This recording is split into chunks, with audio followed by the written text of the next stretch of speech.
Welcome back, everybody, to the 2218's Attitude for Gratitude weekly live podcast. We are back this week with our returning guests, Rick and Jesse from the 4-Step Workshop. And as always, we are glad you are here with us. And I'm just trying to do some mic check stuff here. Are you better? Is that better? Your headphones are a little loud. Is that better? Is that better? That's yours then. Okay. All right. There we go. That's better. So, sorry about that. 2218's Attitude for Gratitude. Welcome back, everybody. And like I was saying, and as you've seen in the headlines, we have Elena back in the house, and we've got Rick and Jesse in the house. We're going to be tackling Step 11 tonight. And Elena's going to open us up with a little self-care segment. But first and foremost, 2218 First Avenue South Minneapolis. That's where we're having this podcast from. This is the place that we get our recovery from. This is the world's longest continuing running Alano in the world. I think that was a double entendre or whatever they say. We're going to do a little bit of talk up here. First thing I want to talk about is 2218. It does so much for the community. I want to mention about our Gratitude Cafe. We are back and running with the Gratitude Cafe. Jane is on fire with the Gratitude Cafe. Tonight we had homemade pizza every Friday, and you just can't beat the price. We've got the Gratitude Cafe that's right down outside the crying room, kind of in our little cafeteria style area right past the front desk. This Sunday on the 6th, we've got a Viking game situation going on between 11:30 and 3:30. Come on down, get a cheeseburger, chips, cookies, soda for $5. Like, come on down. We're going to start this thing with the Vikings and show a little support for our local teams here and have some good eats at a very affordable price. And I'm going to tell you now, anytime you come to Gratitude Cafe, it's homemade. It's always homemade good food. What I also want to talk about is just 2218 in general. I always tell you guys how this is a place that's been monumental in helping me find this new way of living in my life. And it's the place that didn't shut their doors during COVID, which helped really save my life when I needed some human interaction during meetings. This was the place that I came to. And now out of COVID, like, there's multiple meetings that got started during that time, and they're still running strong. There's tons of different fellowships of meetings that happen here at 2218 from like 7:30 a.m. all the way to like 9 p.m. every single day of the week. There's meetings here at the club. Come on down, be part of this club. Come on down and volunteer at this club. We really need memberships. We need members to come on down, become a member of this club. Come on down and volunteer. If you got some community service hours, come on down and get those chalked up. Just come on down. Make this your club. It is your club. It's the community's club. We do events throughout the year. We got Ride for Recovery. We do all sorts of stuff here, and it's really monumental in recovery, the recovery community. So I've been sent some information. I will go over some of that after Elena checks in on her self-care segment, as I should proofread before I just start reading. Again, as always, like, if you're struggling, please reach out. You are loved. You're worth fighting for. Fight for yourself. Mental health's real, man. So if you're struggling, just reach out. Try to network. Get to a meeting. Get to the doctor. Get to whatever's going to help. You got to just fight for yourself to do it. You're worth the fight, so do it. Hey, girl, across from me. Who are you? Hi, No, we're not. But not today. who are you and what's going on? Talk to us. I'm Elena. I've been gone for a while. What do you want me to just do my segment? Get on it. Get after it. Because that's, I imagine, is going to tell us kind of where have you been and why, what's going on. And you know the deal. Get that mic right up on you. It's on. Okay. Um, so yeah, I don't remember when I was here last time, like 3 months ago. It's been a while. Okay. So I kind of took a sabbatical, you can say, of life. I realized that I was doing too much.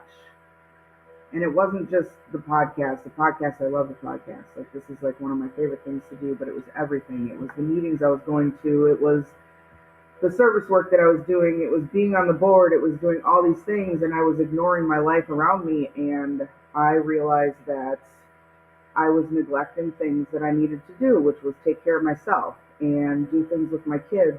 One of my kids, she was on the verge of committing suicide, and I didn't want to not be there for her when she needed me. So I resigned from the board and I stopped going to certain meetings and I started doing things that I needed to do for myself. Because one of the things that I do talk about on this podcast is self care, and I was preaching it, but I wasn't doing it. And that's not something that we should do in recovery.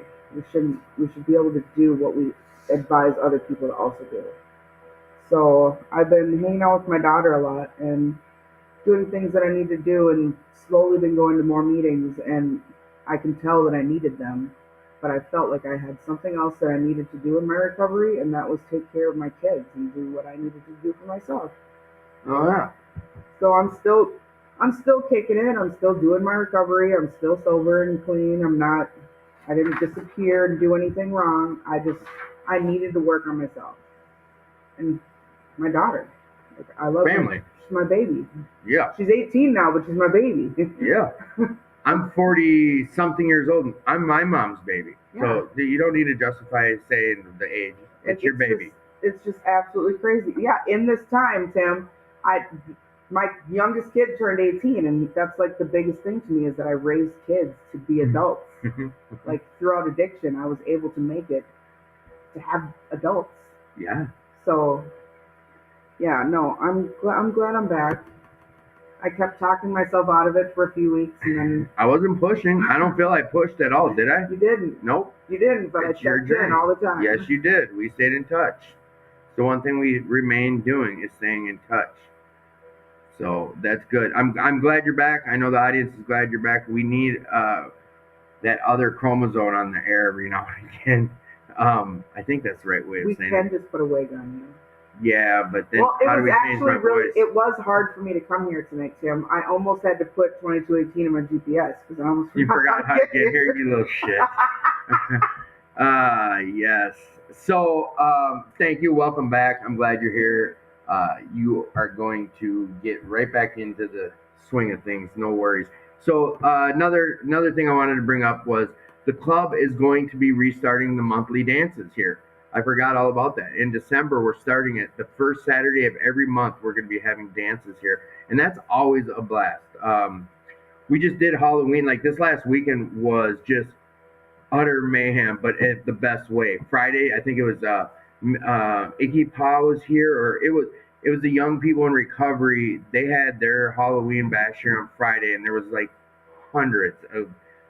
It was awesome. While me and Jesse and Ashley were doing the show, they had their Halloween party going on down there, and then you know, Scott, he celebrated like 38 years that night, and there was a bunch of the old timers here, or long timers. Sorry about that. And Bob came on the show. He was here. He came to the meeting and he came on the show as well. And then the following night is Medallion Night here at the club down in the auditorium. Then the Saturday or Sunday we had 2218's Halloween bash, which was awesome as well. What I'm getting at is like this place is a blast when we have little parties and shindigs down there. It's where they did the silent auction stuff during like the Ride for Recovery. It's in that room, the auditorium, same place that every Wednesday at 7:30? 6:30. 6:30. Every Wednesday at 6:30. I got to change that on our, I put 7:30. So every Wednesday at 6:30, there's a 4-step workshop in the auditorium. Rick and Jesse are the ones who run it. Doesn't matter where you're at in your recovery, where you're at in your steps. Come on down, check it out. If you come there with an open mind, you will get something of great value. So check it out. Come on down with your sponsor or your sponsees. Check it out. It's a blast. Well, let's get this thing rolling. Boys, welcome back. Jesse, double welcome back. Thanks, Tim.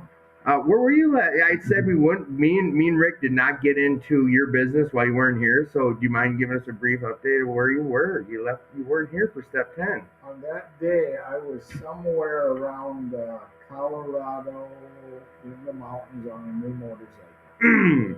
It was good. As always, I always say this like obvious thing we know, but is that something you would have been doing if you weren't in recovery? No way. All right, No way. just you can directly say it as that was a result of this life of recovery you lived, correct? You could positively say that.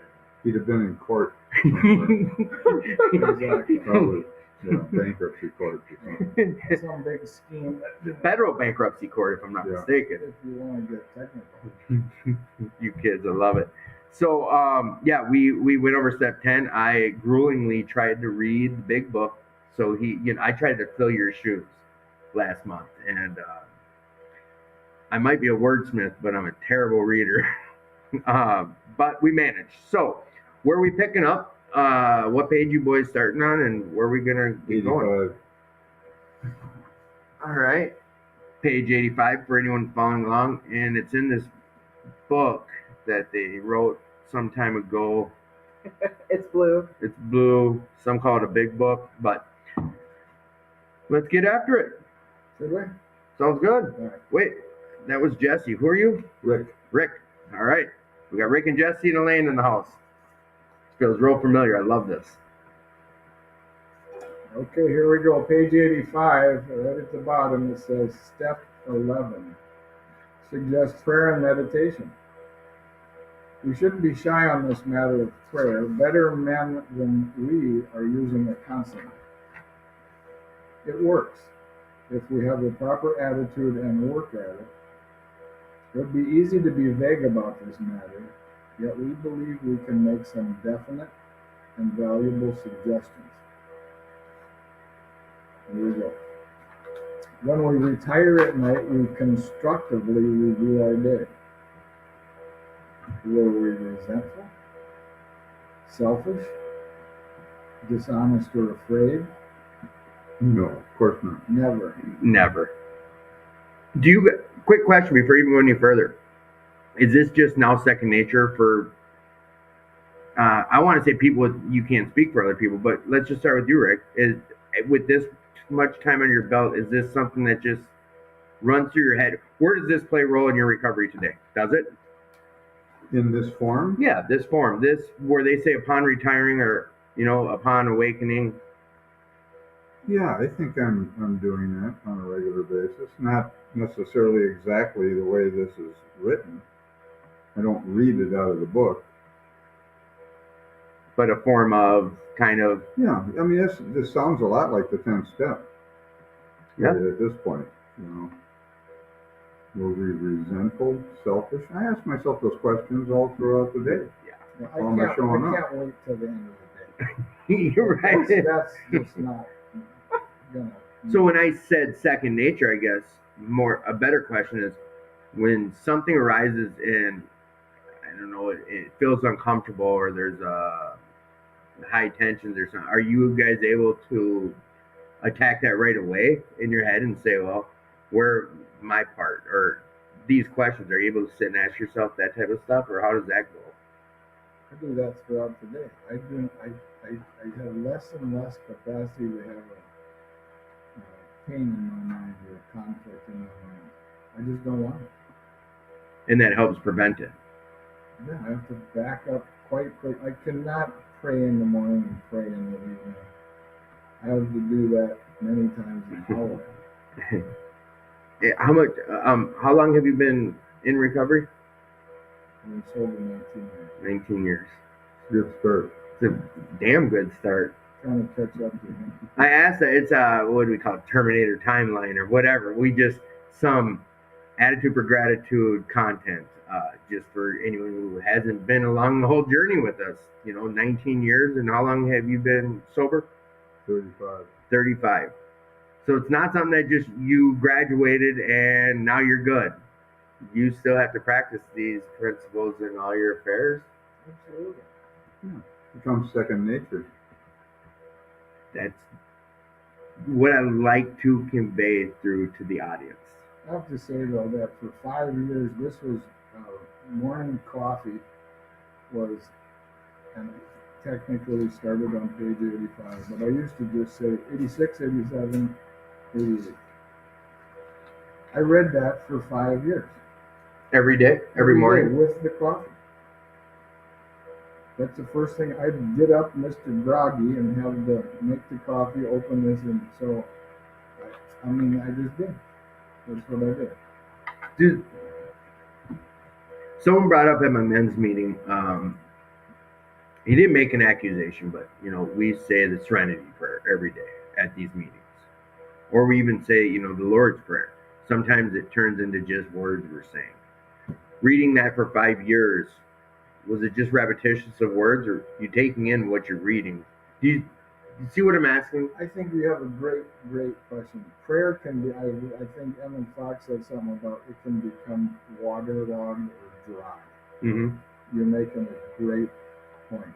Mechanically speaking, though, at some point I'm just like, okay, that was enough reading this every morning. Mm-hmm. But also at the same time, I wouldn't diminish some of these things. I don't want to prescribe that I know what's happening for somebody else. For me, it's just what I did. Right. I don't know if I'm back to do it again.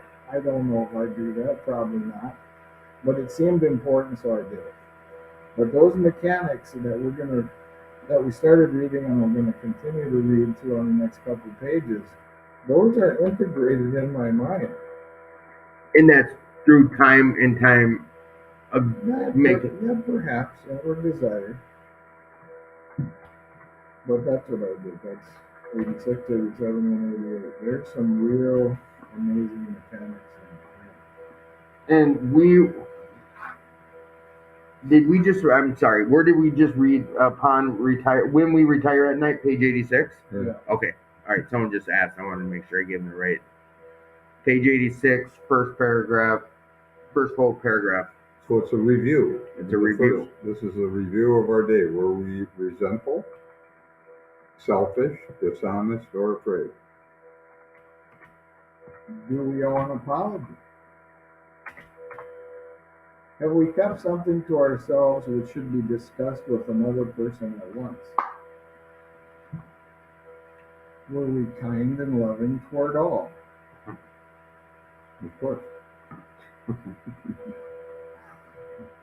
What could we have done better? Were we thinking of ourselves most of the time? Remember earlier we read over and over and over that self-delusion, self-seeking, selfishness is the root of our trouble. Mm-hmm. Was I thinking of myself most of the time? Quite often. Yeah, I still have, out of habit, it's something I work on it not being the case today. Look what it says next. Or were we thinking of what we could do for others? Or of what we could pack into the stream of life? But go ahead. Or what we could pack into the stream of life. What does that mean? Define that, Rick. In different words than that. What can I give instead of take? Okay. All right. Add to the stream of life. Right. What can I add? Don't disrupt it. Okay. What can I add to the stream of life? Hey, let me just, side note is, I imagine myself on the other side of this computer in my house listening and wondering, oh, okay, and I'm nodding my head. Jesse did it last week on the show, but not knowing. So I'm gonna ask the questions that might seem pretty commonsensical, if that's a word. Um, but it's something I would have just agreed with and said, yeah, okay, the stream of life. So I ask. Just telling you, that's why I ask the silly questions sometimes. Well, I think it's vital to do that. I mean, this is basically, these ideas are ideas that you could do whether you believe in a power greater than yourself or not. It's not life lessons. I was trying to think of a way to ask this without it being just a yes or no question, but without being in recovery, is this applicable to anyone in the world? Would you say? Would set recovery aside for anyone? Sure it is. It's for anyone except the only one I really need to keep track of is one. That would be me. Me. But anybody could benefit from these things. Life.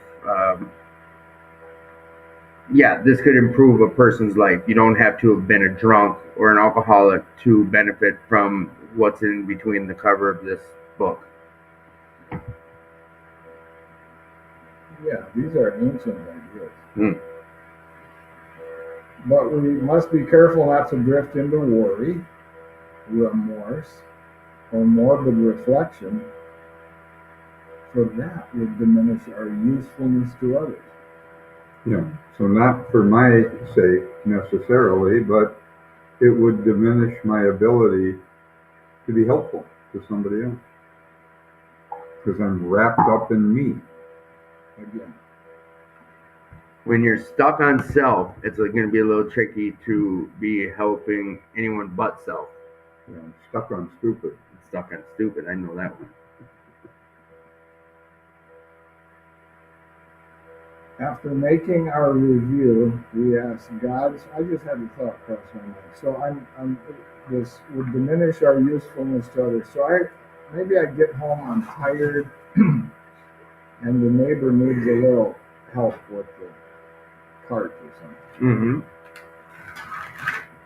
If and when I do that, a lot of times I'll quit thinking about myself for a minute or two. That's a big deal. That's a giant-sized break in some cases. You know what? I received something from someone earlier today asking if I would. Shit! I can't really read the whole thing on air. I'll try to paraphrase. Keep going. It talks about it's weird that we ended up here today. I had someone reach out, and they look at, as you guys can see, it's big. It's a long little message they sent me. It was about being angry in life, like always being angry and pissed off and feeling like the world's against me and can't figure out why I'm not finding joy or happiness. And my response was, get outside yourself. Try to help someone else, whether you want to or not. Just go help someone. They don't have to be an alcoholic in recovery. Just go help someone. Find someone crossing the street, offer to help. Get outside yourself. God, I should have thought ahead on this one. I just didn't. It's falling right into play with where we're reading right now. But getting outside yourself can help you forget about the shit you're going through sometimes. And if you help someone, it also kind of helps yourself. Makes you feel good. After making our review, we ask God's forgiveness and inquire what corrective measures should be taken. So we can make some corrections around our mistakes. So this goes from what you just started when we retire at night. Mm-hmm. We're asking ourselves a series of questions. Now, with whatever question or answers you come up with, the ultimate answer is this last sentence, correct? That's the answer to all those questions, whatever you're, well, no, because some were not. Have we kept yourself? Okay. What corrective measures should we take? Yes. I think you're on the right track. Okay. Then you could have a little different sail the next day. Sail on the stream of life. On the stream of life. See how that worked together? Mm-hmm. All right. Here we go. On awakening, let us think about the 24 hours ahead. We consider our plans for the day. Before we begin, we ask God to direct our thinking, especially asking that it be divorced from self-pity, dishonest, and self-seeking motives. Under these conditions, we can employ our mental faculties with assurance, for after all, God gave us brains to use. Our thought life will be placed on a much higher plane when our thinking is cleared of wrong motives. What's that word, motives? Our thought life. See, I never really thought about my thought life. I was always in the future trying to deal with life. I wasn't thinking about my thought life. I heard a guy many years ago say, you can't have a change in your outer experiences until you've had a corresponding change in your inner thinking. Because your thinking is manifesting in your life. In other words, the world is an effect, not the cause. Okay. So it's like you get sober, and you stop drinking and driving if you stay sober, Right. right? But if you don't stay sober, you'll probably drink and drive again. You get your driver's license back, but you can't keep it because you keep losing it because you can't stop. Mm-hmm. Yeah. So something has to change within me for the problem to go away. I'm creating it. Try this one. So if I go into the gas station and I'm angry or judgmental, coarse in my thoughts, Mm-hmm. guess what kind of people I run into? Angry, judgmental. Exactly. Right. If I'm happy, and especially if I'm asking God for help in directing my thought life, I might just bump into people and have some fun talking to people I've never seen before. That happens. Or the other happens. Well, it's great. I mean, we consider our plans for the day. So before we begin the day, then, we ask God to direct our thinking. Especially asking. So especially that it be divorced from self-pity, dishonest, or self-seeking motives. So you don't fight with yourself, you redirect your mind. Under these conditions, we can employ our mental faculties with assurance, for after all, God gave us brains to use. So it's not about not thinking. It's about redirecting your thinking. How we're thinking. Away from selfish motives, away from trying to take from life or get, instead of giving. Our thought life will be placed on a much higher plane when our thinking is cleared of wrong motives. It'll be on a higher plane. It'll be on a spiritual plane. I had kind of an interesting experience around music because I was listening to some music the other night, and I was sitting there for quite a while after my friend left, and just listening to music, just listening to songs from a long time ago. And I remembered something because after I finished, I was thinking about the songs, and they weren't I wasn't as drawn to them as I used to be. And I thought, that's kind of interesting. I'm not connected, to those songs like I once was. Well, I remember Bob, the guy I used to do the workshops with.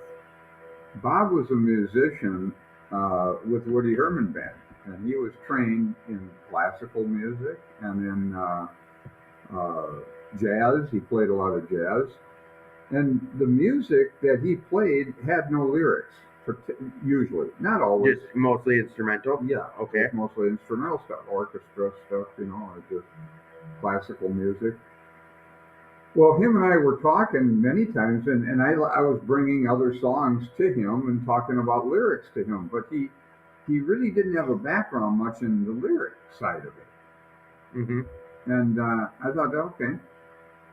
Well, the other night when I was listening to this music, it dawned on me that the rock music we listen to is all geared toward your body consciousness. What do you mean, your body life consciousness? as a human being. Okay. Okay, and they're based basically in your pains and your suffering. If you look at especially country music, a lot of the rock music stuff, like the early Rod Stewart stuff, was a lot about relationships and trouble and sometimes pains around it and sometimes joys around it too. But it was all about you being a body. Well, I remember listening to a guy named Walter Russell talk about classical music and music in general, and he was an artist, not a musician per se as much as he was a sculptor and a painter. And he talked about classical music was on a higher level because it fed your spirit or connected with your spirit, whereas the music I always listened to was connecting me to my body and to my life in relationships and pain around the relationships. Well, I just started thinking about all this stuff the other night when I was, and it came back to me that Bob really didn't have that connection. His was more on a higher level, if you could say that. Now, the music in the rock music and stuff, it can do the same thing, but the lyrics seem to pull you back down into the world. They don't evoke as much of your those lyrics don't evoke your spiritual nature often. Not always. It's not 100% on any of this, okay? But just generally speaking, the music I used to listen to. Well, I remember Russell was talking about that with classical music, and I thought it was interesting, but it never really connected to me until just the other night. I'm sitting there, and it just dawned on me what it was. I'm not as tied to the negative emotions from my past and from the relationships.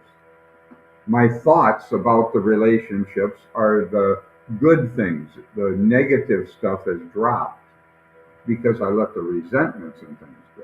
Does that kind of go hand in hand with what Jesse's saying to an effect of when we're not, you didn't say God conscious, but it was more when, let's just dumb it down. When I'm in a good mood, I seem to come across people that are in good moods. Well, I would say you're right on the money. Right there? Right on the money. Because you're going to see through your mind. Whatever you're looking out at, you're going to see through your mind. Well, what brought this up just now, why I even said any of this, was he said our thought life will be placed on a much higher plane when our thinking is cleared of wrong motives, of grievances, of things like that. See? Otherwise, you're caught with your negative and the self. You're caught with self. Mm-hmm. Okay? And you're not thinking about others, you're thinking about self. You following me? Mm-hmm. It's just that sentence just kind of caught me when we were reading it. But I just had this experience, and I was thinking about the music and that sort of thing, and the music I listened to was often painful. You know the lyrics. Listen to some early Ray Charles, for example.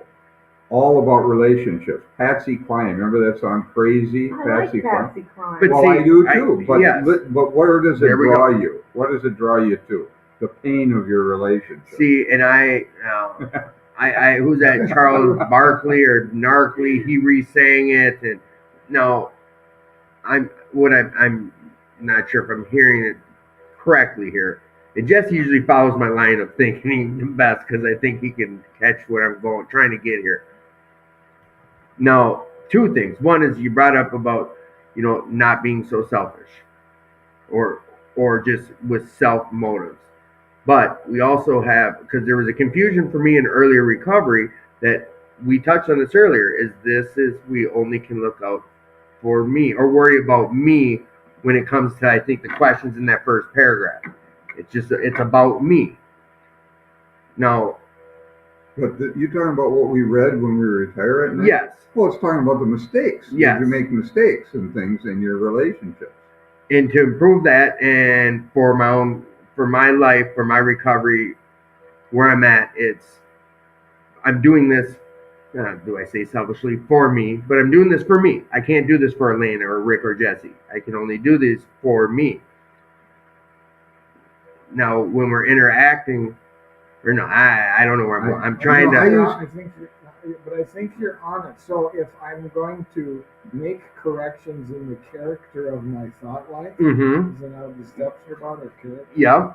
So if I'm going to make some corrections in the character of my thought life, it will reflect in the improvements in my relationship.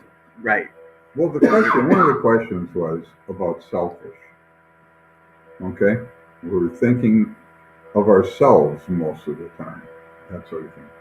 I'm trying to get something. I'm thinking about Rick and what he wants and how he wants his life and whatever. But that's a very low level consciousness, I think.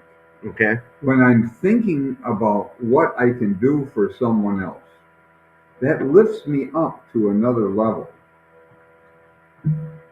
Now, do we even go to the point of saying what's my motives for doing that? For trying to lift someone else up? Oh, I think often you have to ask yourself, what are you doing? You're trying to present yourself as a good guy. That's where I want people to like me.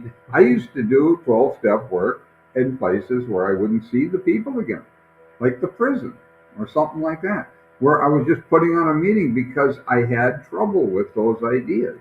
Now I don't even think about it. I just do what I'm doing. I don't think of that I'm doing anything noble. It's the norm. It's become the norm. Well, it doesn't even enter my mind anymore like that. It's not. Am I trying to manipulate something out of it? I go to the mission every week. I don't think about that at the Union Gospel Mission. I'm just trying to bring some understanding of the big book to these guys. Hopefully, we can, as a group, we can come to some conclusions on some of the writings. So that always lifts me up.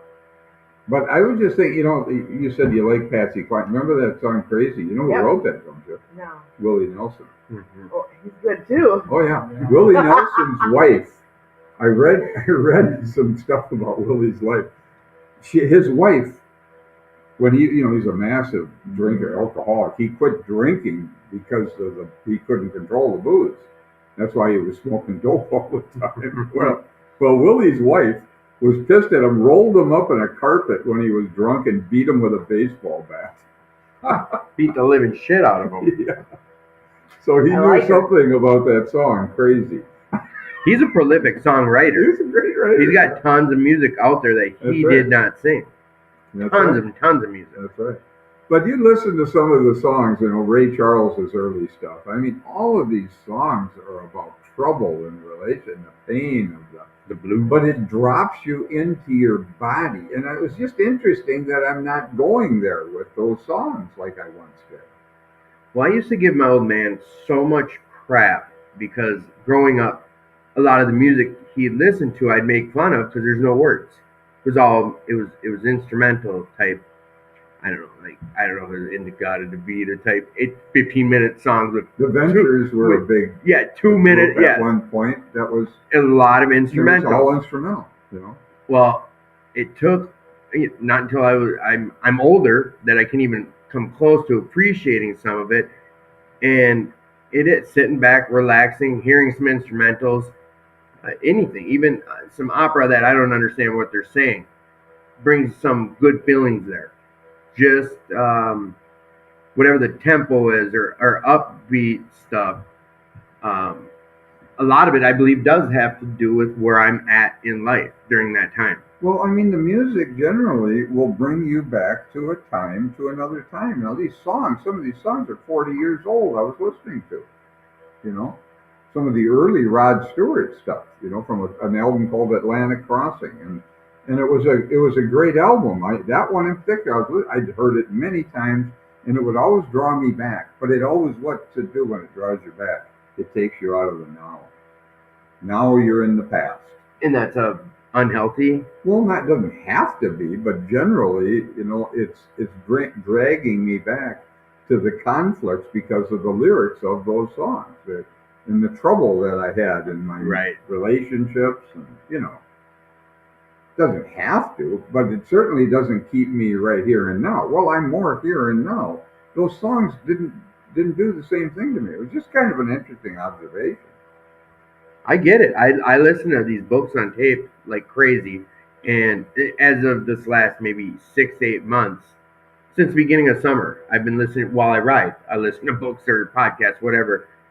And these books, a lot of the books are series, 10 to 12 different books over a 15-year span, and now I'm just binging them. Well, they'll reference something in a book that I was listening to 2 months ago, and I'll think about that part, what they're referencing. I'm like, shit, yeah, I was in the middle of Arkansas. For some reason, my brain will take me right to where that place was.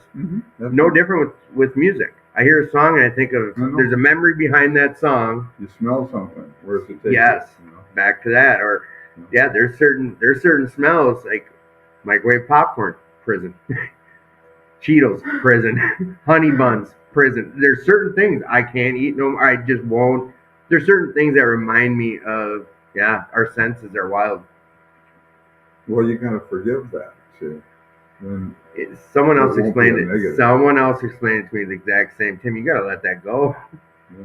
You're cheating yourself out of some good Cheetos or microwave popcorn is what it was, but whatever.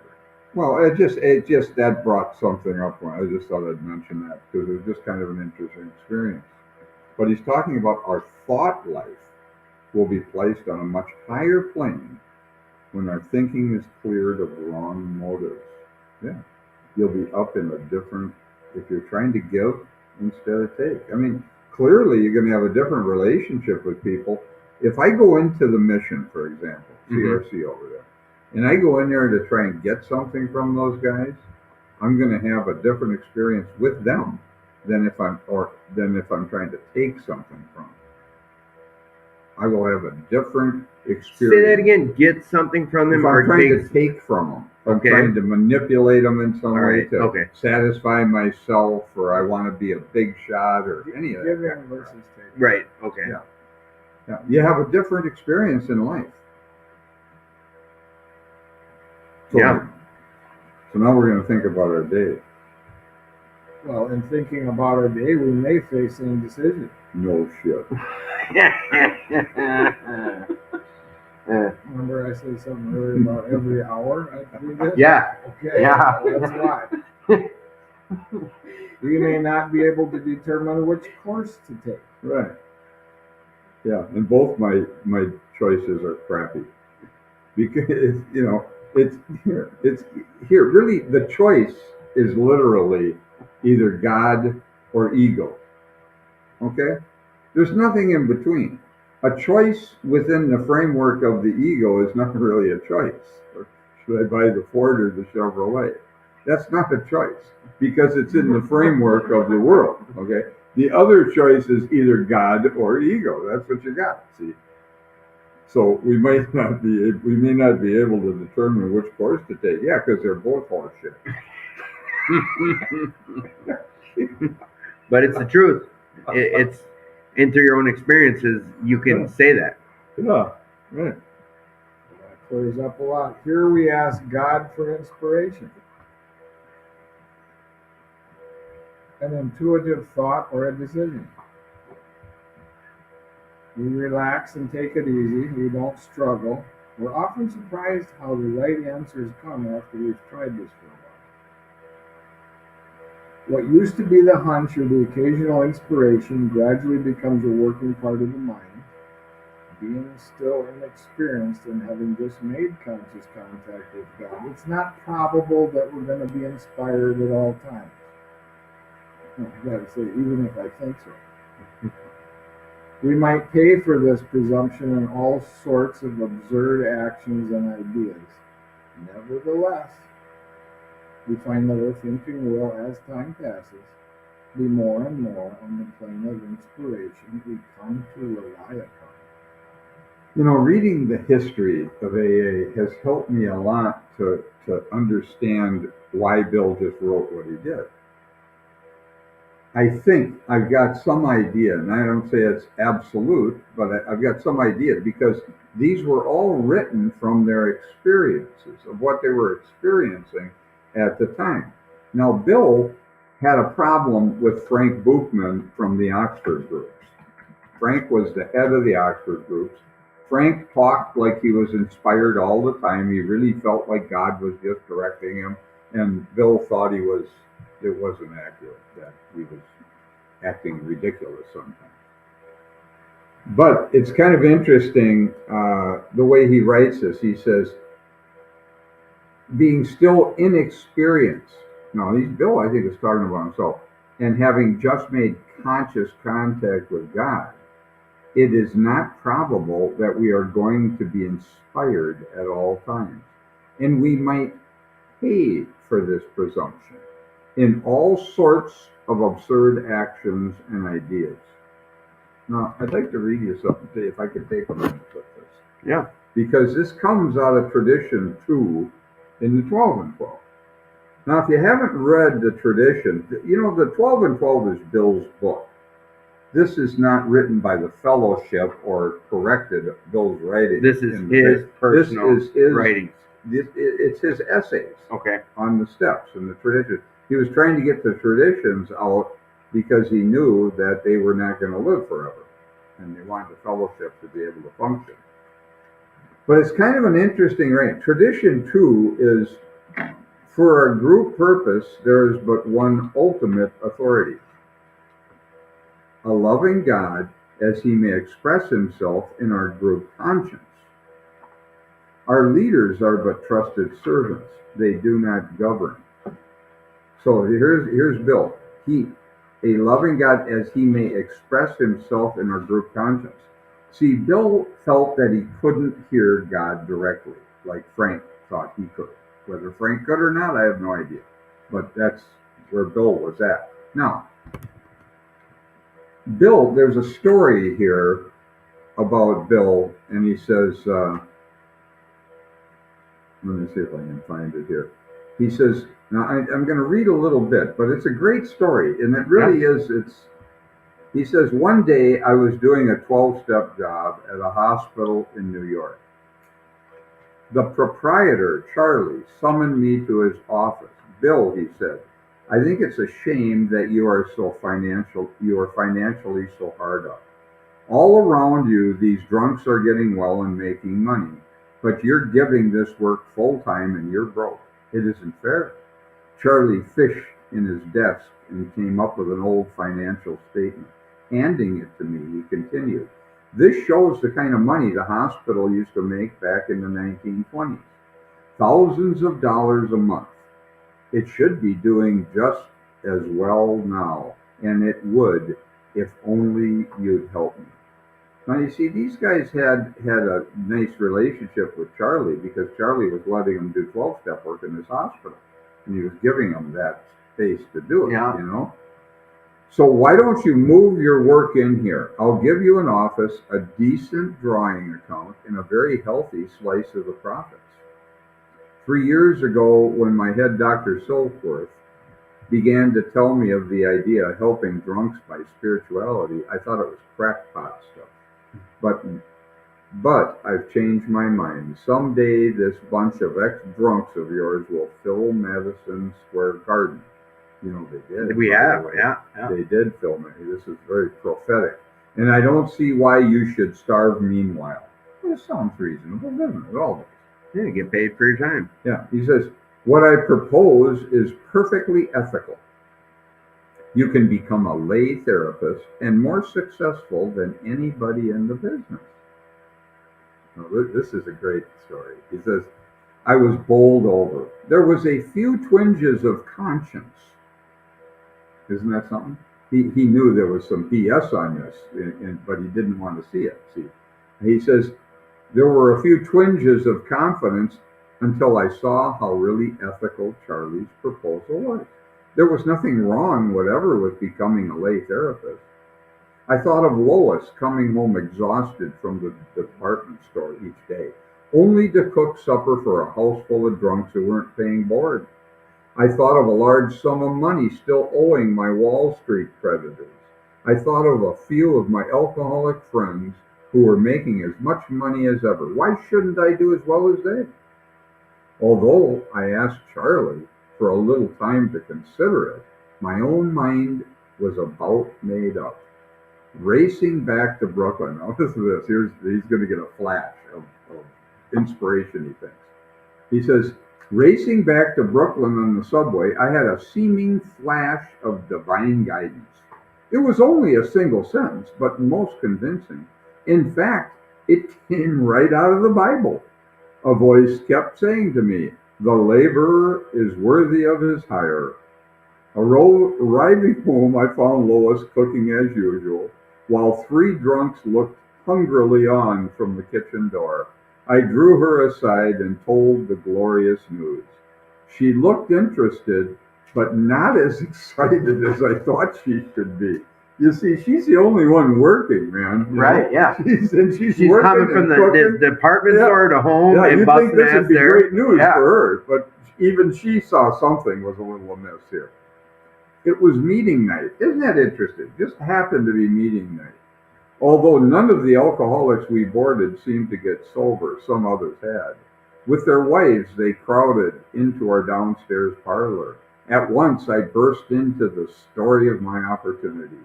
Never shall I forget their impassive faces and the steady gaze they focused upon me.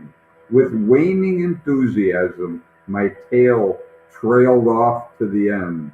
There was a long silence. What a poetic way to say that, isn't it? Isn't that beautiful? With waning enthusiasm, my tale trailed off to the end. There was a long silence. Almost timidly, one of my friends began to speak. We know how hard up you are, Bill. It bothers us a lot. We've often wondered what we might do about it. But I think I speak for everyone here when I say that what you now propose bothers us an awful lot more. Hang on, before you go further, I want to confirm. So Charlie is the head guy at the hospital At the hospital. who wants Bill to run this at the all the AA stuff at the He wants hospital to and make him monetize it. a lay therapist. He's going to give him a salary, and they're hard up as hell for money. Bill is, and this is depression years. And he wants them to charge drunks to come in there to. Is that what he's proposing? I didn't catch the very beginning. I would think so. Yeah, that's what it is. Okay, and now he's here at the meeting telling everyone about, hey, we're going to make some money. Yeah. Okay. We've often wondered what we might do about it, about him being so hard up. But I think I speak for everyone here when I say that what you now propose bothers us an awful lot more. Now listen to this, because this is brilliant, The speaker's voice grew more confident. Don't you realize, he went on, that you can never become a professional? As generous as Charlie has been to us, don't you see that we can't tie this thing up with his hospital or any other? You tell us that Charlie's proposal is ethical. Sure, it's ethical, but what we've got won't run on ethics only. It has to be better. Sure, Charlie's idea is good, but it isn't good enough. This is a matter of life and death, Bill, and nothing but the very best will do. Challengingly, my friends looked at me as their spokesman continued. Bill, haven't you often said right here in this meeting that sometimes the good is the enemy of the best? Well, this is a plain case of it. You can't do this thing to us. So spoke the group conscience.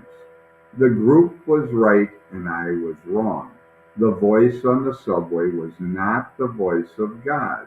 Here was the true voice welling up out of my friends.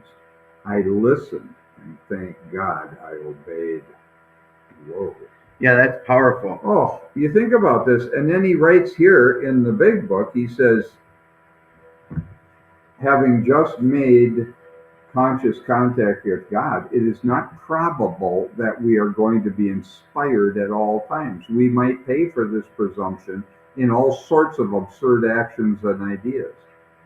I see where you're tying that to. Yes. Yeah. Nevertheless, we find that our thinking will, as time passes, be more and more on the plane of inspiration. We come to rely upon it. See, they had experiences like this. Bill could not hear God in his thoughts directly, but he could hear it in the group The group conscious. And he had enough integrity to bring it to the group. Well, not only that, but to listen to the group. Yeah, that's the other side of it. He was wrong, you see. He was wrong. It wasn't, he had to, they reeled him in a little bit. And this is the stuff that happened and why they wrote some of these things in the big book. Yeah, to put this in terms for a guy like me is Bill's busting his ass. He's broke. He's looking at these amends. He needs financial amends from his using times. These creditors, the Wall Street people, the parents, whoever. The wife's at home busting her ass for all these people in the meeting after she got home from a long day's work, and he's struggling financially. And then he's presented by this doctor with It's Charlie, the owner of the hospital. Runs the hospital. Who's offering him probably at those times really big money, a piece of the action. And Bill started with them. Yes, so he's all hopped up, coming home excited. But he doesn't do it because he cared more about AA's survival than he did about his own welfare. It's exactly what we're reading about here, Yeah, I've heard that story from the 12. My sponsor, I think at one time we went over that and he read it. He reads to me and then we go back over it. I've never correlated them. He's a principled guy. Bill was a principled man. And he was willing to stand by his principle rather than do something stupid. The good is the enemy of the very best. Yeah, you achieve your good, physical sobriety, but you won't achieve your best if you settle into it. And that was Bill's idea. He was saying that all the time. By the way, that came out of the Oxford group, I found out. The good is the enemy of the best? Yeah, the good is the enemy of the very best. I wasn't even seeing it that way, the way you just said it. The way you defined it with other terms of getting sober is good, but I was looking at it as Charlie's offering something good. It's good, but it's not the best. No, someone else said we're talking life and death here. That's way beyond financials. Right. That's on a higher plane. Yes. You understand what we're saying now? Yeah. Our thought life will be placed on a higher plane when our motives are how does he put it? Our thought life will be placed on a much higher plane when our thinking is cleared of wrong motives. The wrong motive was the money. Yeah. And you could justify it through ethics and all kinds of things, but Bill literally took a stand against himself here. Yeah. No, I just said the wife, the creditors. Everybody's. It's an incredible thing when you consider the circumstances of his life. Were they doing seventh tradition back? I mean, were they kicking in? Do they talk about it? It was minimal. They didn't have any money. Yeah. Because most people coming into those rooms then, like you said, during the Depression, and they're drinking the bathtub gin or what. I mean, they were the bottom. They were drunks. They were coming in there with big wallets. But you did read, he was talking about some of these guys in the meeting were making good money. But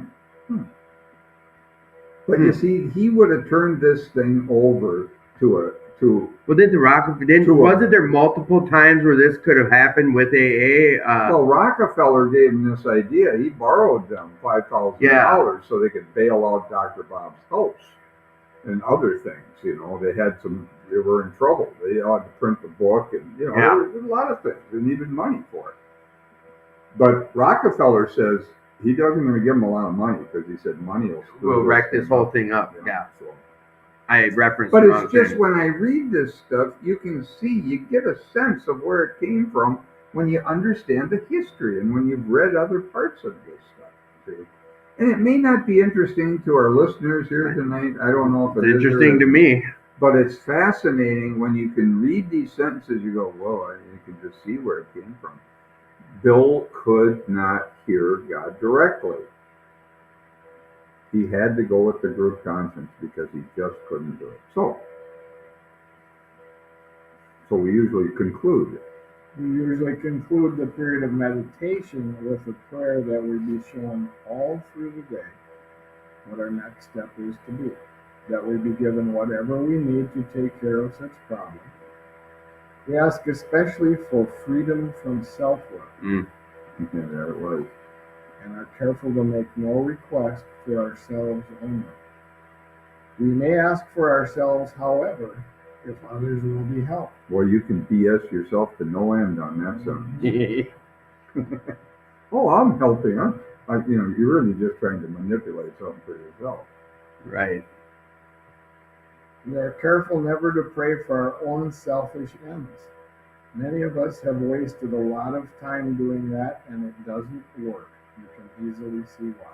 Well, I couldn't easily see why No. when I read that, but I do now. I do know.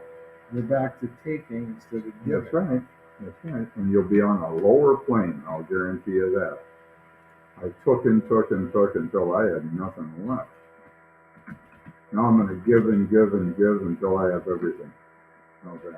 Well, and that's what we were talking about earlier is in giving, you receive. Mm-hmm. In giving unselfishly, we get more out of that. I think that the problem, and I understand what you're doing because it seems that way. You give something, you get something back. But I don't think of it in those terms anymore. I think of it today as when I'm giving, I'm just giving to myself. I don't look at it as an exchange. It's just the simple act of You're giving to an myself. aspect of me in my mind. We're all God's kids. We're all connected, okay?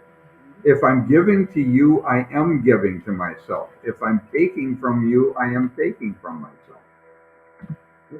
I get out of the exchange with it because it gets very confusing when you do it the other way. Yeah, it's just once you see this, you recognize what's going on. Why would I try and harm you? All it would do is hurt Harm me, yeah. It doesn't make any sense. I see where we're, yeah. I see Otherwise, where harming we're an aspect Otherwise, of myself. I'll be on the hunt to see what am I receiving, or what am I receiving? Am I giving? Am I no? You take that out of the equation. So this next paragraph, Bill is talking literally about what he was doing when he was living with Dr. Bob. Bob's wife was very religious. Okay, they were in the Bible Belt there, and Anne was a very religious woman. So, if circumstances warrant, we ask our wives or friends to join us in morning meditation. They used to do this. They would get together and do this. If we belong to a religious denomination which requires a definite morning devotion, we attend to that also.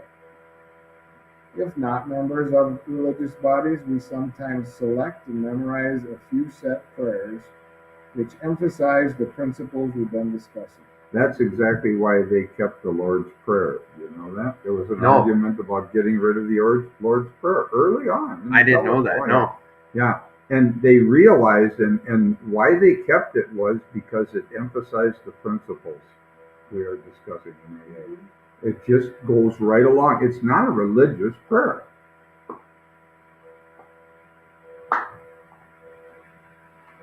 There are many helpful books also.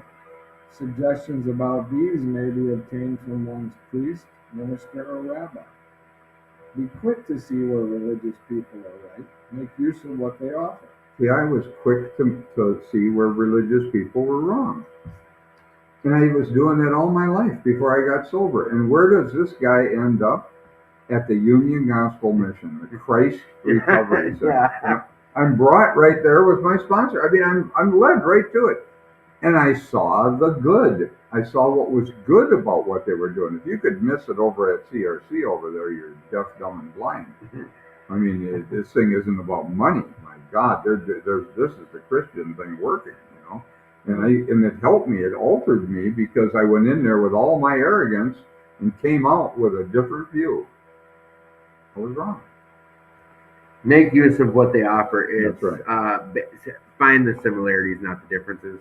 Well, look at what there's a lot of stuff that religious people are absolutely right about. And I wouldn't look at anything they were right. I'd look at one aspect of how somebody acts. My sponsor did that. He saw a minister when he was a kid whipping his friend with a buggy whip. Mm-hmm. You know, that's how long ago it was, Yeah. apparently. You know, he was on the farm with a buggy whip for whipping the horses. And right away, he was a kid and he rejected Christians right off the bat. He said, they're hypocrites. And he just, for the next however long, he was an atheist. He just threw the whole you throw the baby out with the bathwater. Yep. You know, over one incident, for God's sake. He Yep. couldn't see any good in them from that point forward. Well, we've had multiple guests on our show who have come to I don't recall if you had an experience like that. John B was on here, a priest. John's brother committed suicide or something, and the priest told him, he's never going to be in the kingdom of heaven or something. And John punches the priest and never liked God again. Well, right. That one incident, yeah, and it took so you hurt yourself for 30 plus years until he realized, wait a second here. Gave that guy a lot of power. Yeah, 30 years of his life of it. Yeah. I mean, I think we've had multiple guests who have finally come, they on their own time or what have you, came to this conclusion of, yeah, say it that way, the power they gave someone else of robbing themselves out of some type of solution over that. You have to admit that you're wrong, and people don't want to admit that they're wrong. I'd rather die. I'd rather suffer. I'd rather drink myself into oblivion. I don't want to be wrong. Oh my goodness. It's just destructive. We'll address some questions here before the show's wrapping up here.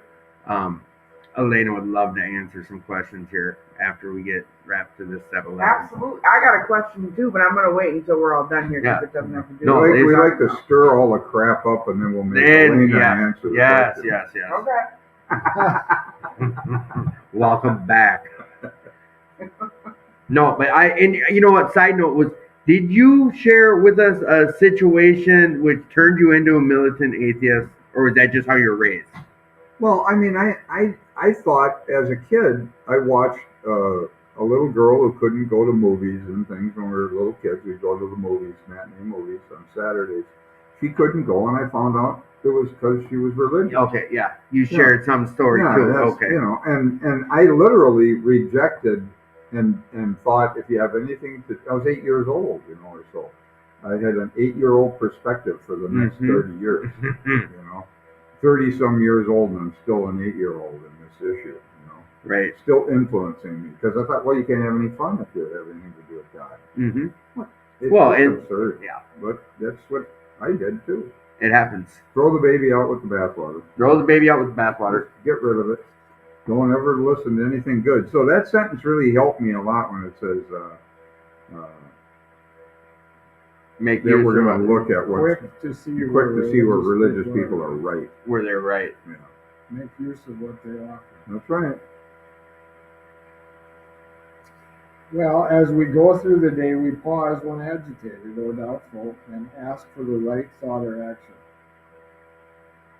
We constantly remind ourselves we're no longer running the show. Humbly saying to ourselves many times each day, thy will be done. That came right out of the Oxford group. Thy will be done. That was something that they used all the time. And now it's on the back of almost every coin given away for sobriety dates. We are then in much less danger of excitement, fear, anger, worry, self-pity, or foolish decisions. We become much more efficient. We do not tire so easily, for we're not burning up energy foolishly as we did when we were trying to arrange life to suit ourselves. It works. It really does. We alcoholics are undisciplined, so we let God discipline us in the simple way we've just outlined. But this is not all. There is action and more action. Faith without works is dead. Mm. The next chapter is entirely devoted to step 12. Faith without works is not dead. We got a guy named Dave in our men's group who's always quoting that. And that's powerful, I think, because the definition he uses behind it is faith without works is not dead. So I just hijacked you answering from where he went with this, but you know what? No, keep going. Sorry, I know we read I this. think, you know why I think it is? Yeah. I think it is dead because without the works, you see, love is an action. Love is an action. It's not, it's kind of like the third step. I make a decision to turn my will and life over to God. Mm-hmm. Okay, and some people would say, well, you don't have to do anything, you just made a decision. But it's really not a decision until you put action to it. It's only an intention. Works. And it's the same thing with love. Yep. Love is an action. It's not an intention. Right. Okay? The other thing about this, where thy will be done, isn't that in the Lord's Prayer? Sure. Yeah. The Oxford group didn't make up that prayer, though, did they? No, that comes Jesus. from That's Jesus' sermon on the thy Mount. will be done through earth. Thy will be done. Yeah. Okay. I'm just hijacking it left and right here. Sorry, guys. That's step 11. Well, we can try. I've got some experiences I'll share, but let's do questions if you want to do that. We have a tough one here. What is it? Well, Elena brought up suicide with her daughter. And here's the other thing is we talk about this every now and again, and I put the suicide hotline up. It's not a joking matter. If there's someone out there struggling, if you know someone who's struggling, or if that's been brought up, reach out. Get some help or get outside yourself and reach out to someone. Elena, the question was, how did you help your daughter? I know you brought up something about suicide with your daughter. You had to get home and be with your children. If it's appropriate and you're okay answering that, how did you address that, or what have you done to address that, if you're comfortable with that? Well, I put up some information here.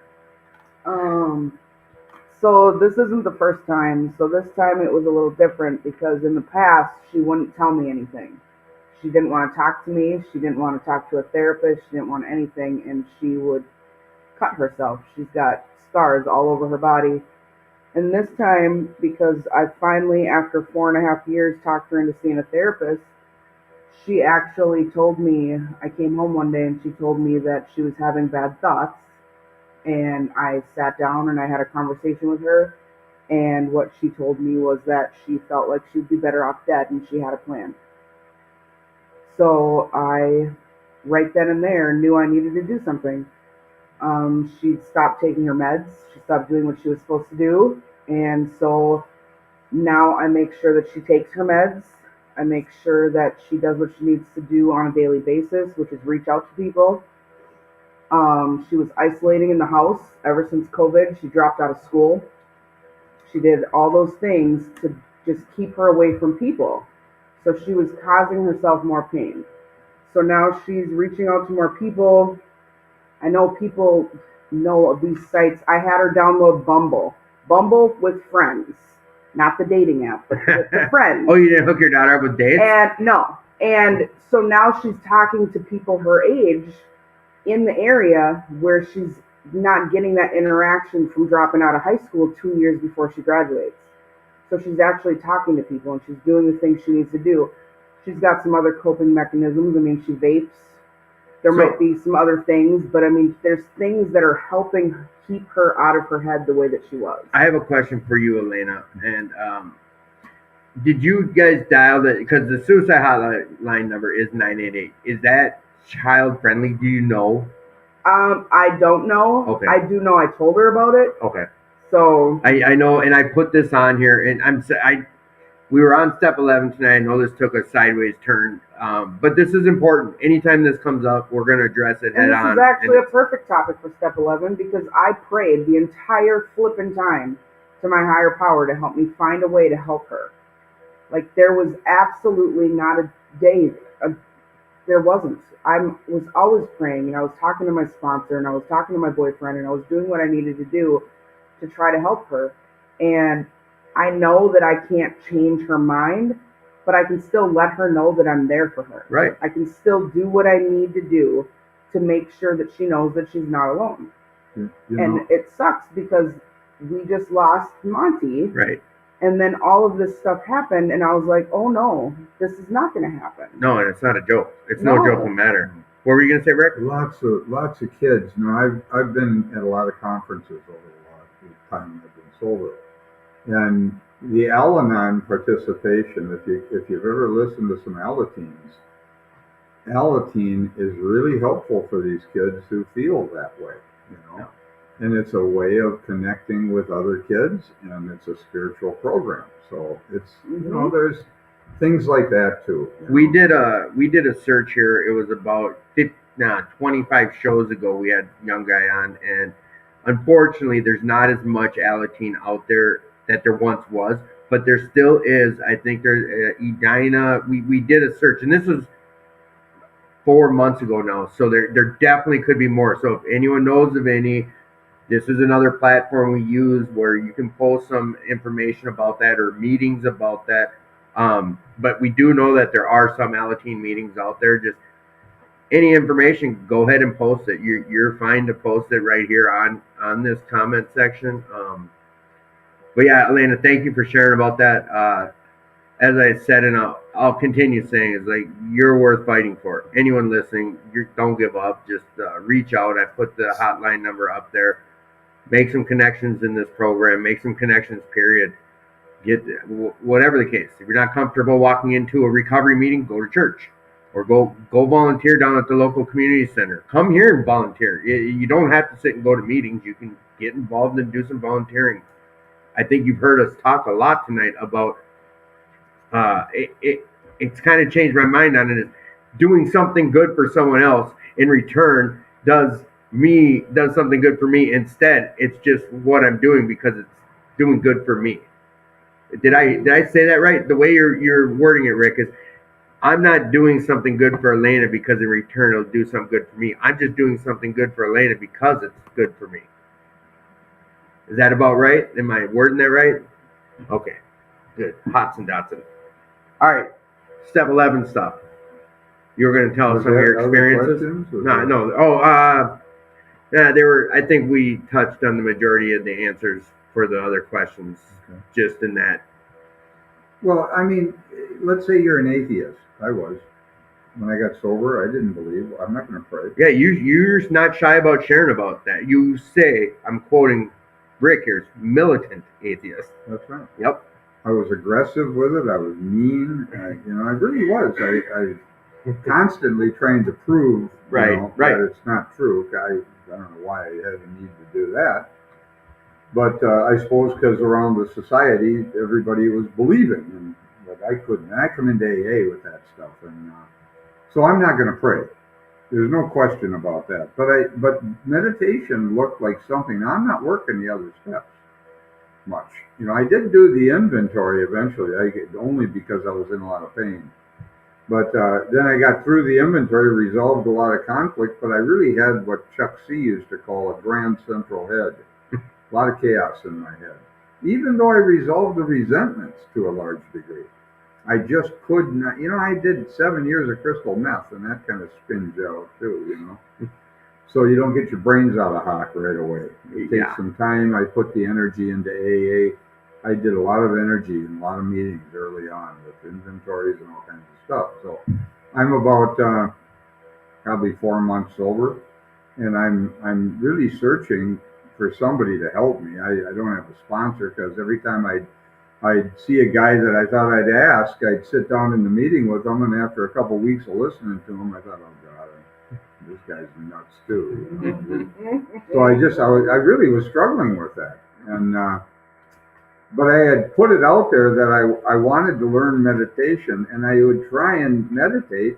And Bill Wilson talked about meditation in the 12 and 12 about the St. Francis prayer. Well, I'd read that prayer and I'd sit down and I'd close my eyes and I'd try and meditate, try and not think. and I got a head full of chaos, Mm-hmm. and I couldn't shut it down. Well, I just put it out there. I need to meditate. I need to find somebody to help me. I just kind of put it out into the ethers, if you will. I put those thoughts out there. Well, within about 2 months, I'm a tech at a treatment center while it was going. He used to hang around the downtown St. Paul club, and I'd never been to that club. And I thought, I want to go over to that club. I just don't even know why I want to go over to that club. Now, I've had a lot of intuition, and I didn't know what it was. All my life, I've had intuition. I'd had thoughts that were intuitive. They weren't of my mind, but I thought they were, you know. And a lot of them I just disregarded. I didn't think much of. But I had this urge. It was more of a feeling to go over there. Well, I had woke up grieving my mother's death from 20 years earlier. Didn't even know it was an issue, and I was struggling with that. The grief started coming out of me, and it was really inspired probably because Pam and the kids left, you know, and the loss of her and the kids brought up my mother's death. And I started grieving that loss. I'm about 4 months sober, and it's just intense. And I've written the inventories now. I'm going through that process too. But I got up one day and I thought, I'm going to meet Larry over at the downtown St. Paul club. So I go over to the downtown club, and I'm sitting there talking to Larry, and in walks a guy I hadn't seen in 10, 15 years. I had hired him when I was young. He was a friend of my dad's from AA, and I hired him to defend me on a case. Mm-hmm. Okay, he was a lawyer, and I didn't pay him. He comes walking in. He looks like he's in color and everybody else is black and white. It's hard to describe this. All I can tell you is I was drawn. I was drawn. I don't know why I am. But There's that beam around him. And I knew him, and he had a peace that was unmistakable. He was not chaotic. He just kind of waddled in, and you could just see this guy was different, at least in my view. Right. I don't know how other people viewed him. I think a lot of people did as that time went on. But anyway, he's 23 years sober, and I wasn't going to let the idea that I didn't pay him stop because I'm drawn. And Larry says, go. I said, I know him. Larry says, he pushes at me. He says, go talk to him. Larry's about 7 years sober. I'm 6 months sober or so. So I thought, well, okay, I'm going to go over and talk to him and introduce myself. And I did. I didn't let that stop me. So there was something important that was going to happen here. I didn't understand it, but I did it. So I go over, I sit down with him, we start a conversation up, he remembers me, and we talk for a while, and he remembers that I didn't pay him and all that stuff too, you know, but he didn't bring that up. Right. I brought it up, but we talked, okay? But he ended up becoming my sponsor. Now, he was a militant atheist, and he's just coming out of his atheism, in his view. He thinks he is. I'm not so sure, because 30-some years later when he died, I asked him, I says, you know, because he was still talking with some of that atheist crap, because I had it too. No one see we one. were kind of raised the same way, Right. you know, on the streets. Yeah. And he told me right before he died, I said, you know, your atheism is kind of rearing its ugly head again. He said, yeah, he knew it. You know? So I don't know where he was at the final moment, but nevertheless. So anyway, I start talking to him, and guess what? He just happens to be a transcendental meditation teacher. He studied with the Maharishi for 3 months in Spain a few years earlier, you know, about 15 years earlier or something. And he was a transcendental meditation teacher, you know, the same meditation that the Maharishi taught the Beatles. Yep. Came here in the 60s and taught the Beatles. So he went over to Spain, closed his law office. He found out, he saw that people who meditated with TM didn't use. He was trying to help a guy who was drying out in his house, and that's the guy who, in fact, I think it was the guy who started HEART, Help Enable Alcoholics Receive Treatment. Wally, I can't think of what Wally's name. I think it was Wally. But anyway, he was drying out, and Joseph's upstairs, and he wanted to learn, so Joseph went with him to learn to meditate. But then Joseph found out that people who were meditating weren't using. So he wanted to help drunks. He had an adult foster home at his house, and he just wanted to help people who were in trouble. And he found This out, lawyer. yeah, Okay. Joseph, Yeah. my sponsor. Yep. So he goes to learn to be a teacher and everything. So he's been teaching for years. And when I met him, he had kind of backed away from a lot of stuff. He wasn't real active in AA. He was just doing a lecture at the Union Gospel Mission there at the CRC, Christ Recovery Center. And I went over. He says to me, "Come with me." He says, "Oh," and he taught me to meditate. And I went over to the mission with him, and I got a dose of some reality with the Christians that I couldn't see before. And it was a very important experience. But him and I came together, and he said something to me that I thought was interesting. He said, "I never saw anything but good in you." He never saw anything negative in you. That was his view. He just didn't. He told you this when you guys at the He told beginning? me this all throughout my life with him. Him and I, you could have traced our lives almost parallel. We were both atheists, militant atheists at one time. We were both of us weren't baptized. We were both the youngest in our family. He was the youngest of four. Tons I was of the youngest similarities. of five. No, we weren't baptized. We were both 35 years old when we got sober. We were both holding court in the bars and in at the keg, standing there holding court, acting like a jackass. He had a big brain. Joseph had a big brain. He's a lawyer, Yeah. but he had a big brain.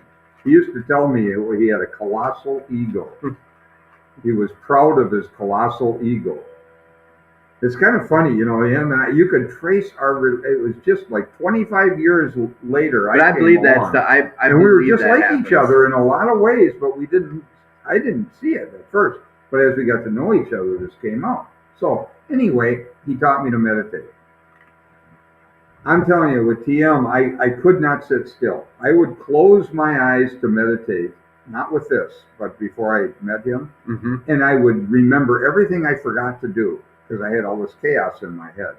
And I'd settle down just enough to remember everything I'd been forgetting to do, and I'd have this urge to jump out of the chair and go run down the block and take care of stuff that I hadn't been taking care of. Sounds like me. I mean, this is constant. I was just chaotic, see.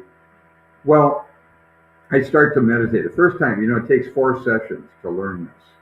First time I meditated, I dropped deep, man, because you use a mantra, and the mantra brings you into the meditation. Let's just stop real quick. Mantra. Repeating the exact same thing. It's a word. It's a Sanskrit word in TM. Everyone's is different, or is there a specific? They're different. Okay. There's a lot of different ones. He taught me how to teach, so I know how to teach. I've been teaching. Yeah, I know for some time.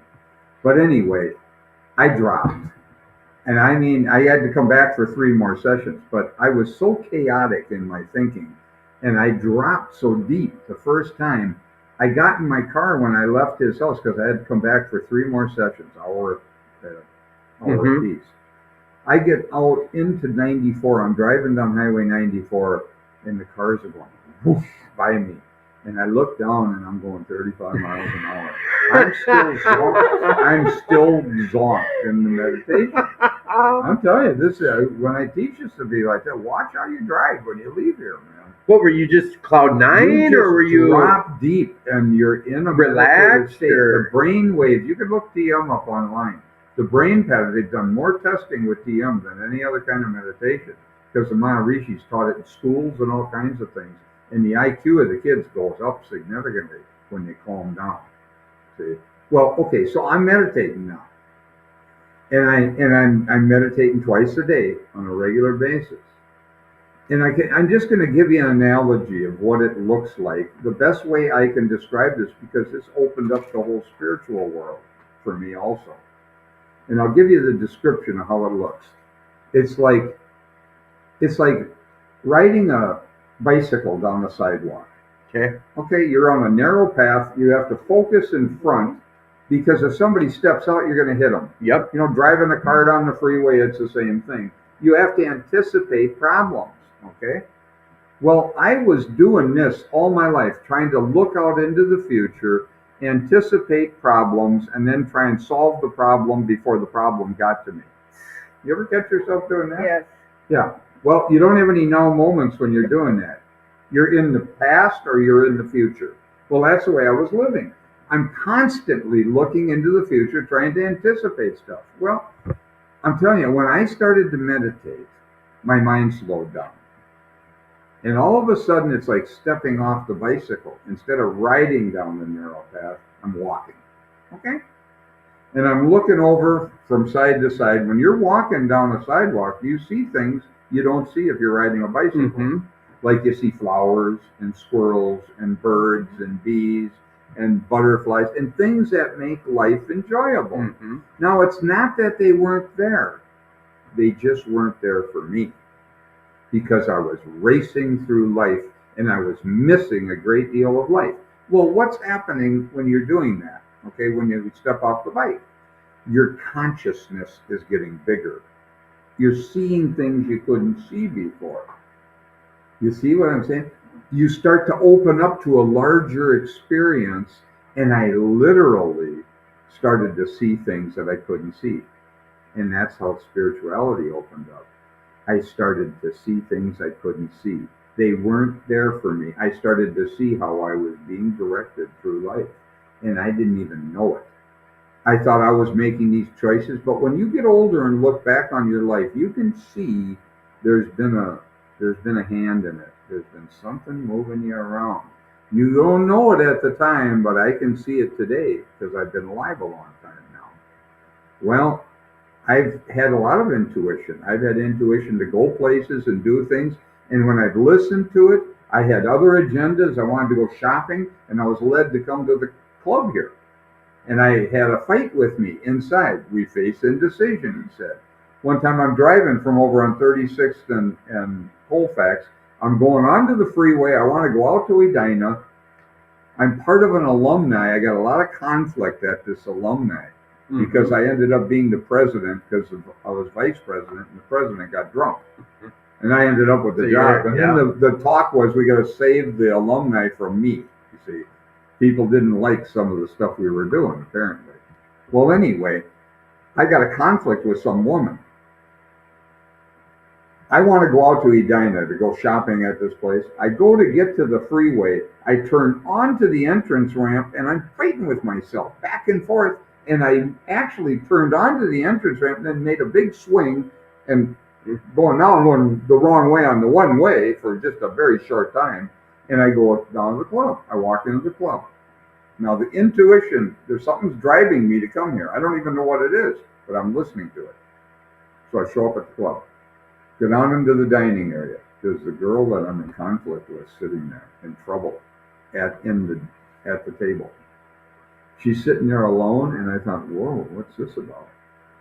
So I sat down with her, and we started talking. She was having trouble. She wanted to drink, and she was hurting. And we had a discussion, and all the conflict between her and I went away. Literally dissolved by my sitting down and just doing it. Now, I wanted to go shopping. Yeah. But I listened to that voice, and it wasn't logical. It was a feeling. Go there. The feeling went, and it was strong enough that it took away my intellect enough to make the right decision. See, God or ego. What do you want? You want to go shopping and buy some crap for yourself, or let an experience happen by showing up? See, the meditation opened these doors, and I came to believe, in one sentence, I took actions I didn't believe in, and I got results I couldn't deny. And this has been going on like my life has become a fairy tale of situations and events, all just trying to stay out of the way of myself. And that's what I'm doing. And that's what I'm doing in life. And you say, looking back at being at the age you are, being that you've lived a longer life, you can see a hand guiding you through all this. Even when I didn't believe. Just a quick example of something else. I was supposed to speak at Progress Valley. I'm about, 5 years sober at the time.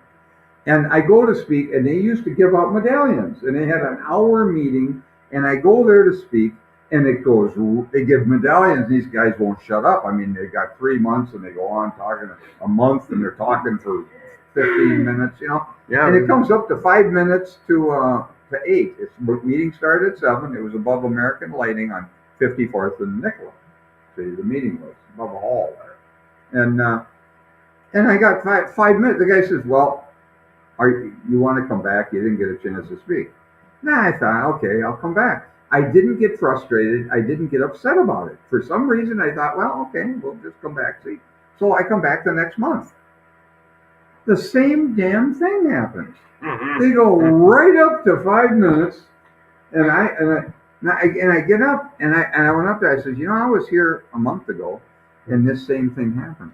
And I said, I'm going to do a talk, and if you got to leave, you got to leave. So I did a talk that night. I shortened it way up, did about half hour or less, And a woman comes up to me, and she says, I'm out at Stillwater Prison, and I'd like you to come out and do talks at the Atlantis program. Her name was Lonnie. Her son was getting his 1-year medallion that night. I would have missed her if I'd have talked the first night. You following me? But I was asked to come back. And then because I felt like I should just do some sort of a talk since it happened already once, and I explained why I was going to do this talk. And then she comes up and asks me to come out to the prison and do talks at Atlantis program.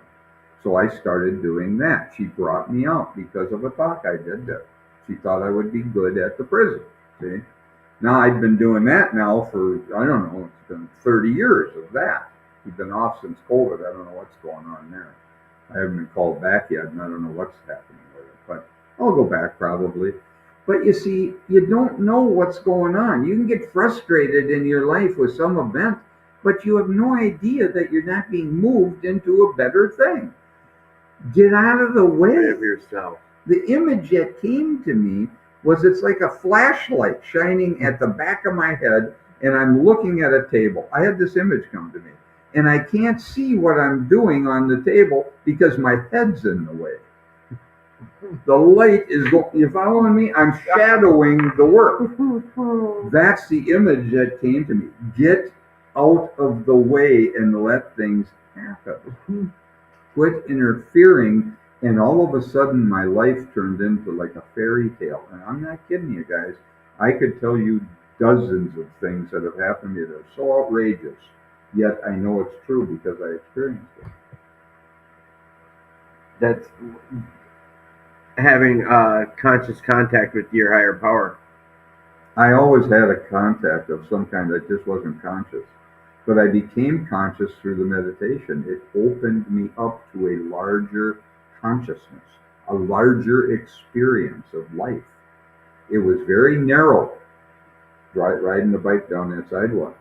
Couldn't see things that were happening all around me. That have always been the there whole too. Spiritual world open. It was always there, but not for me. So Jesse, do you have? Let's go with the TM. Were you introduced from Rick with TM?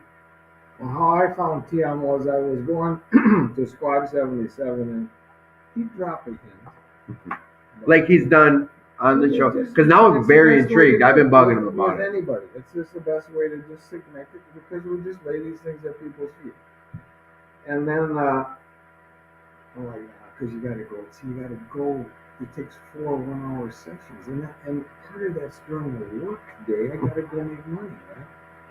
Excuses. It's an interrupt. Well, but it's I get it, it's a yeah. jam. It's an impossibility. When you may call it an excuse, but if it can't happen, it's an impossibility. Plus, it costs you something to do it. You got to pay for it, and then you got. Oh, your time's not free? And then, so this was the situation. $100. Right, Yeah, and it's like 1,500 or 2,000 if you go out to the center. So I'm hearing this, and I'm noticing it. I'm noticing it in her and him, and I once asked her, and said, "What's with him and her and her?" Oh, they meditate. I'm like, oh shit. It's discernible when a group has a bunch of them in it. You can see it, and the group feels it. So of course I immediately didn't do it, but I read some books. See, because I'm going to do this on my time, On your off of work hours, Intellectually, which is really my story about spirituality too, concepts and intellectualism.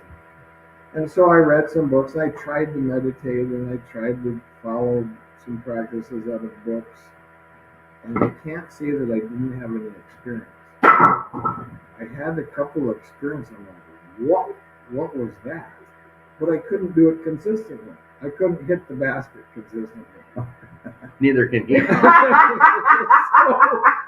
So I finally said, oh, and again, a lot of stuff I don't start out with. I'm terrible at it. Okay, where do you have to go to do that? Drag his ass. Drag my ass over there. And then I went to see Joseph.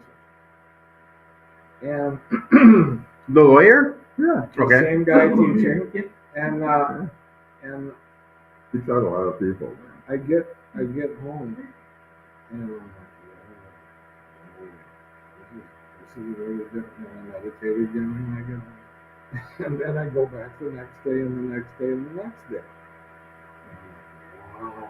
And of course, the next time I see my friends in 70s, I'm like, I should have done this a long time ago. Everybody says that. You know? I should have done this the first time I heard it. Well, that's kind of the story of my life. In a lot of ways, I see something, but I don't follow through with it.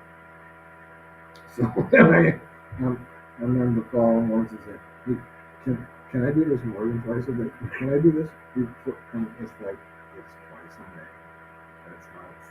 So I started having these experiences around I get done meditating and the world looks good again. Where'd all the horse shit go? Say more. I meditate and all of a sudden you look good. And you look good and something works out that didn't seem like it would work. And I don't know how did that work out. Things just so this is funny because today I get done with work and I'm tired. It's time to meditate. And I know I'm going to come here tonight, and it looks like a chore. I know. I like being with you guys. There's once I'm here, but it looks like, oh, now I got another thing on the agenda. Mm-hmm. So I meditate. And of course, I'm really following the instructions. Okay, so I come out of meditation, and I say, I'm going to try to ask God, what should I do next with, I got a couple hours here. Mm-hmm. And the thought comes, go to buy some money orders and pay off I got, bills sitting on the table. Yeah. I'm like, I really don't want to do that. So I do it.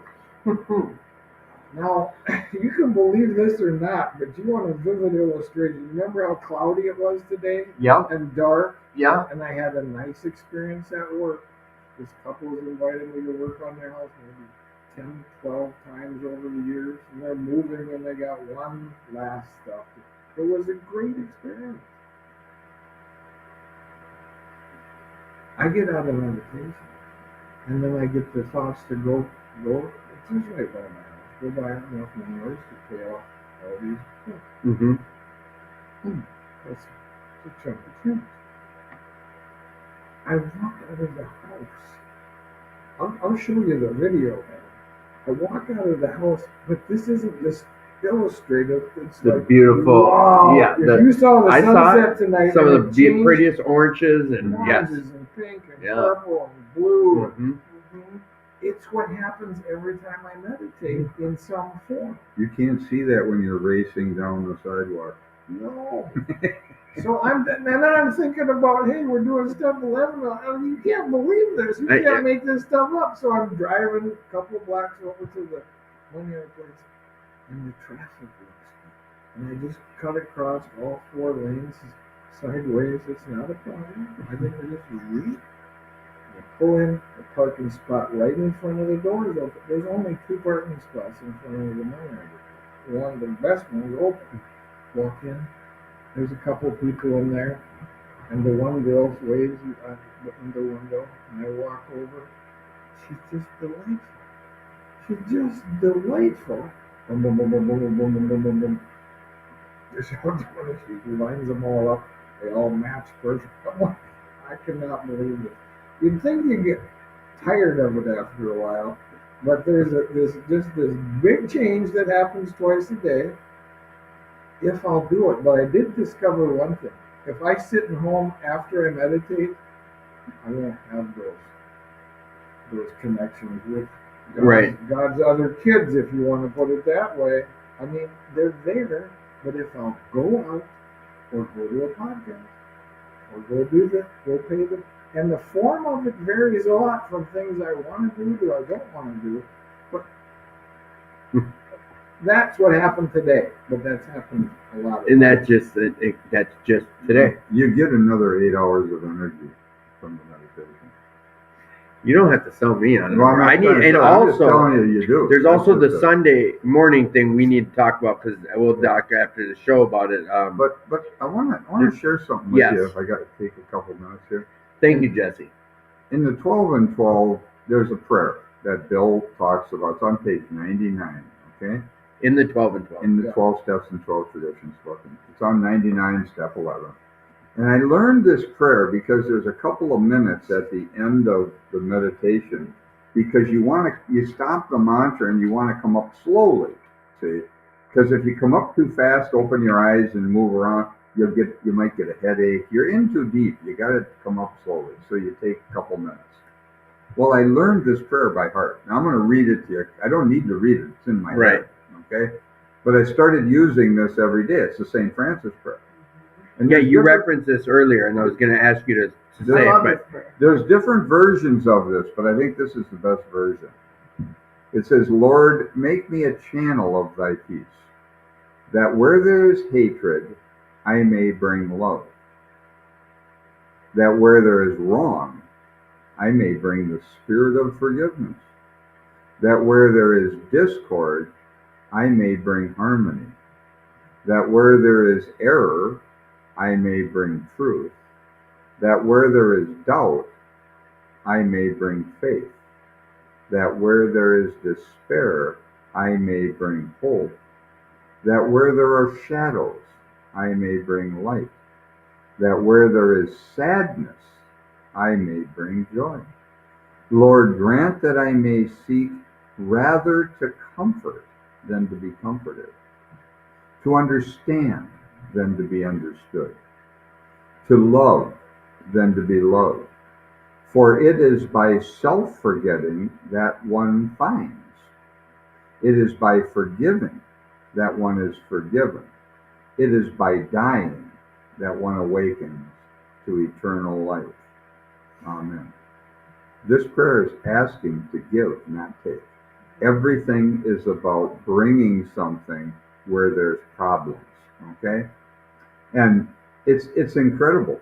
Seek rather to comfort than to be comforted. I wanted people to comfort me, not anymore. To understand than to be understood. That's a big one. That's a big one because it unlocks resentment.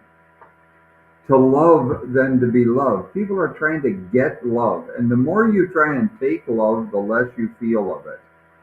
Just try it with somebody. Try and steal Say it love. again. The more you try to take it, what? The less you'll feel it because you don't feel love by taking. You feel love by giving. Yeah. Taking is meaningless to love. So to love, then to be loved. For it is by self-forgetting that one finds. It's by forgetting your ego self in the action of trying to bring something, that you'll find your true nature. Okay. It is by forgiving that one is forgiven. Yeah, because you're just forgiving yourself. Right. You're not forgiving somebody else. It is by dying that one awakens to eternal life. That I learned that prayer, and I would do that twice a day in meditation because it takes about 2 minutes to recite that. And I learned it by heart. And sometimes I'd sit there for 20 minutes thinking about that prayer and how to practice it, and it had an impact on me. So it opened up a world of prayer that was not there for me. Today, I don't pray for things or ask for help for somebody else. I don't do any of that. I thank God. I just say, thank you for my life, just the way it is. Not with her or that different. Not trying to make bargains and things. No. Just the way it is. I didn't believe that. I do a gratitude list during that 2 minutes. And sometimes I thank God for Joseph and for these other people, the people who were difficult in my life.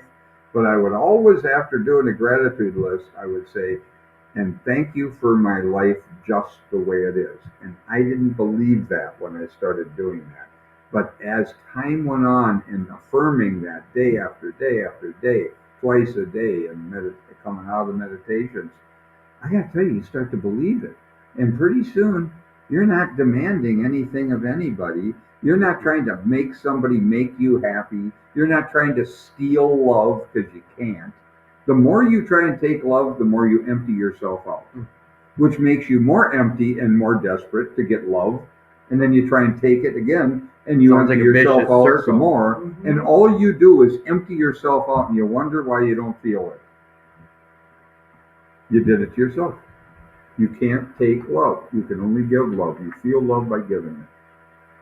It's deep. We had a great show. Elena, what are you grateful for? Opportunities. Opportunities. Jesse, what are you grateful for? I'm grateful for this podcast, old buddy. Thank And you. I'm grateful for my life just the way it is. Yeah, that sounds kind of mirrored what Rick just said. Rick, what are you grateful for? The St. Francis Church. St. Francis first. So, Elena, quick question. What has 182 teeth and holds back a monster? A zipper. My zipper. I thought that was... No, a zipper. Guys. Isn't yours on the side? You can zip up the side. My girl, she accused me of stealing her thesaurus. Not only was I shocked, I was appalled, aghast, and dismayed. Oh my gosh. I had to kick Cinderella off the softball team. She just kept running away from the ball. Oh my god. Got a couple of guys. Why do you call... Oh, this one's not good. But you're in the medical field. What do you call a nurse with dirty knees? What? A head nurse. Oh boy. I used to work at a Pepsi Cola plant. But are you just getting it now? Wow. That is terrible. I used to work at a Pepsi Cola plant, but left. But left because it was soda pressing. Soda pressing? Get it? I don't trust stairs. They're always up to something. Sometimes they're down. I saw a microbiologist today. He was much bigger than I expected. People don't think grass be what it... I shouldn't laugh at my own jokes when I tell them. People don't think grass be wet in the morning, but it do. And then the last one we'll do is the people of Dubai don't like the Flintstones, but the people of Abu Dhabi do. Oh my god. Well, guys and gals, thank you for listening and sticking through us on Step 11 tonight. Rick and Jess, you guys killed it again and really were able to kind of break it down and explain it to people of my capacity. I was able to pick your brains to kind of go further into definitions of things, and I really appreciate that. Elena, I'm glad you're back and running with us. Thanks for being vulnerable tonight and sharing about your family and what's been going on. Anyone out there struggling, please reach out. I put the hotline on here. You are worth fighting for, so don't give up on yourself. We've talked a lot about different options that you can go check out and just take advantage of it. Like I say, your life is worth fighting for, so fight for it. And till next time, we love yous, and later on.